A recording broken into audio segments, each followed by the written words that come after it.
Next up, I'm very pleased to introduce our Dean of the Jindal School of Public Health and Human Development.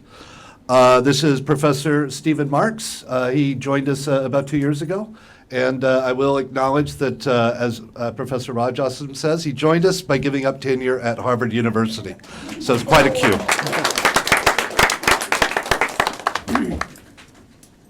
Thank you, George. First, of course, I want to echo what was said about Ravi, good friend, known him for decades, and this extraordinary book, and of the family and friends who are present here. What a wonderful occasion to be here. I won't enumerate everybody because we only have a very short period of time. And in this short period of time, if I may, I'm going to try to make 4 brief remarks relating to my reaction to Ravi's splendid book from the following 4 perspectives: professional, stylistic, political, and personal.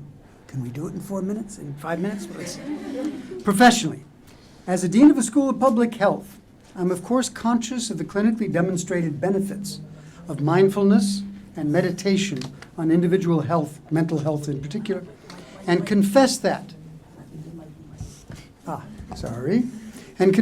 beyond offering courses on global mental health and including mental health as one of the 6 specializations of our MPH program, as well as hosting a talk that Ravi gave last March on determinants of mental health, we have not yet fully integrated reflective reasoning and the broad framework that it represents into our program in the spirit, quoting from his book, of permeability and flexibility that comes from merging boundaries between work and personal space. You can't deal with this topic without realizing that it is personal, but it relates to the workspace. Are we doing the right job? I suspect that Derek is doing a better job with his school, but we all have this challenge to integrate into the way we conceive of our relations with students in light of the wisdom reflected in this book.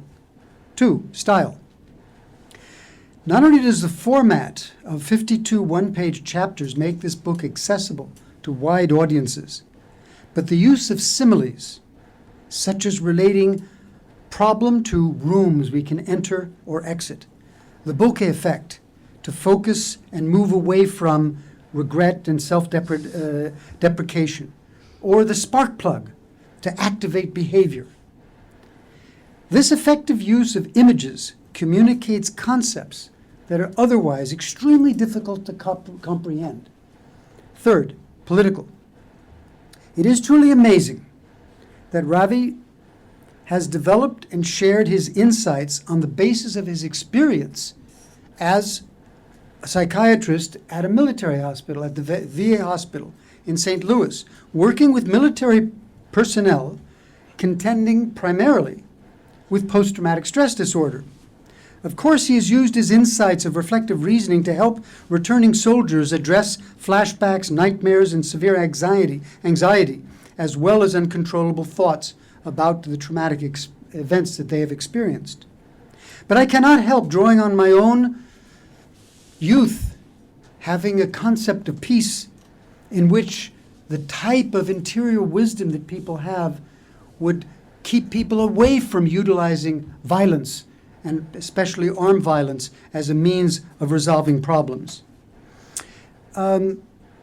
So the dream is, the vision is that I would like to envisage a world in which Ravi would have fewer military he would need to work with, as our species could reduce its resort to armed conflict. Ravi's insights on opinions that are formed like polymer clay in the oven, or moral unities, offer an enormous potential for reducing blind confrontation that leads to so much violence in the world. Personal, final observation I'm going to make.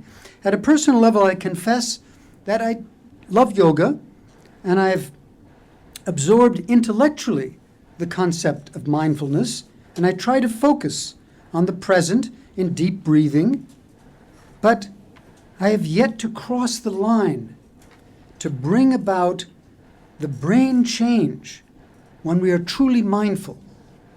This book has already helped me move along the path towards genuinely integrating reflective reasoning into my existence, into my life.